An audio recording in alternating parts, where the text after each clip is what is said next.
भगवान नारायण कहते नारद, सुमेरु गिरी के पर्वत 2 पर्वत हैं। उनकी लंबाई 18,000 योजन और चौड़ाई 2,000 योजन है। इन पर्वतों का नाम जठर और देवकूट है। 2 पर्वत सुमेरुगिरी के पश्चिम में है। एक का नाम पवमान है और दूसरे का नाम पारियात्र कहलाता है। ये दोनों पर्वत जठर और देवकूट के समान ही लंबे चौड़े हैं। सुमेरुगिरी के दक्षिण कैलाश और कैरवीर नाम से विख्यात हैं। इनका भी विस्तार पहले के समान है। ऐसे ही सुमेरु के उत्तर त्रिशंग और मक्कर नाम वाले 2 पहाड़ हैं। इन 8 सुप्रसिद्ध पर्वतों में सुमेरुगिरी घिरा हुआ है। सुमेरुगिरी का कांचनगिरी भी कहते हैं। सूर्य के समान यह प्रकाशित होता है। इस सुमेरुगिरी के शिखर पर पद्योनि ब्रह्मा जी की पुरी है। शिखर के ठीक मध्य भाग में इस पुरी की प्रतिष्ठा है। इसका दीर्घ विस्तार 10,000 योजन है। सुवर्ण में इस पुरी के चारों कोने बराबर हैं। तत्व के पूर्ण ज्ञाता विद्वान और महात्मा पुरुष इस विषय में कहते हैं कि इस पुरी को लक्ष्य करके 8 लोकपालों की भिन्न भिन्न 8 पुरियां और हैं। ये प्रसिद्ध पुरियां भी स्वर्णमयी हैं। जिस दिशा में जिसे रहना चाहिए वैसे ही इनकी प्रतिष्ठा हुई है। इनका रूप भी लोकपालों की योग्यता के अनुसार है। इनकी लंबाई और चौड़ाई 2,500 योजन है। जो सुमेरुगिरी और 9 पुरियां हैं, इनके नाम हैं मनोवती, अमरावती, तेजोवती, संयमनी, कृष्णानंदा, श्रद्धावती, गंधवती, महोदया और यशोवती। ब्रह्मा, इंद्र, अग्नि और यम आदि लोकपाल यथाक्रम इन पुरियों में विराजते हैं। भगवान विष्णु ने राजा बलि के यज्ञ के समय वामन अवतार धारण किया था। उनके बाएं पैर के अंगूठे से ब्रह्मांड में छेद हो गया था। नारद वही छेदर ब्रह्मांड के ऊपरी भाग में हुआ था। उसके मध्य भाग में गंगा प्रकट हुई थी।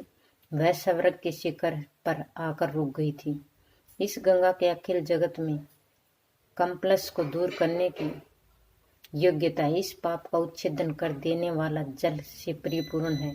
ये संसार सागर से यह गंगा साक्षात भगवती कहलाती है। यह संपूर्ण दिव्य नदियों की स्वामिनी है।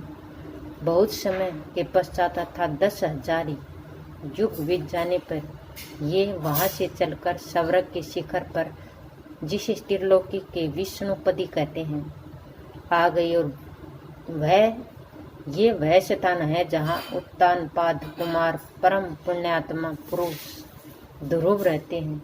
श्री हरि के दोनों चरण कमलों के परम पावन पराग को धारण किए रहना उनका स्वभाव ही बन गया। अब भी राजश्री ध्रुव उसी अवचिल स्थान पर प्रतिष्ठा है। वही उदार स्वभाव सप्तऋषि भी रहते हैं। ये सप्तऋषि गंगा के प्रभाव से पूर्ण परिचित हैं। अखिल जगत के हित की कामना इनके भीतर भरी रहती है। अतः ये गंगा की प्रदक्षिणा किया करते हैं। ये जानते हैं कि यह गंगा अत्यंत सिद्ध स्वरूपणी है। इसकी उपासना करने वाले पुरुष सिद्धि प्राप्त कर लेते हैं। इसीलिए जटा जुट रखकर वे प्रतिदिन इस गंगा में स्नान करते हैं।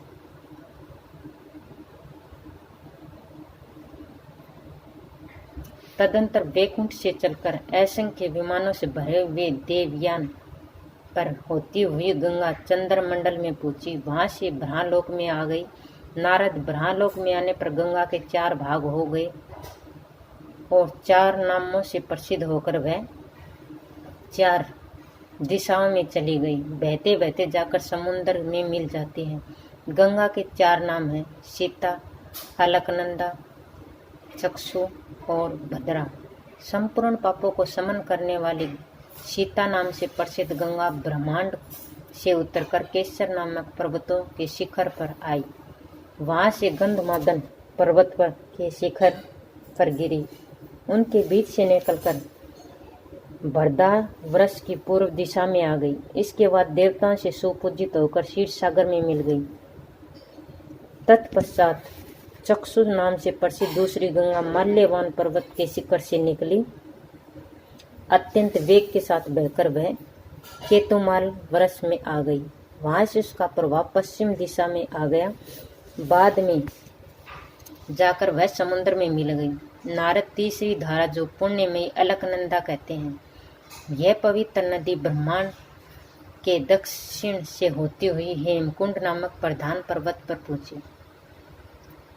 इसने बीच में बहुत से वनों और पहाड़ों को आप्लावित किया। जब वहां से निकली तो वह अत्यंत वेग के साथ बहती हुई भारतवर्ष में आ गई। इसके बाद ये तीसरी गंगा अलकनंदा का दक्षिण सागर में संगम हुआ। तत्पश्चात चौथी धारा सरंगवान पर्वत से निकली। इसका नाम भद्रा है। तीनों लोगों को पवित्र करने वाली यह गंगा वहां से बहती हुई समुद्र में पहुंची। इसके प्रभाव से बीच में उत्तर कुरु प्रदेश परम तृप्त हुए हैं।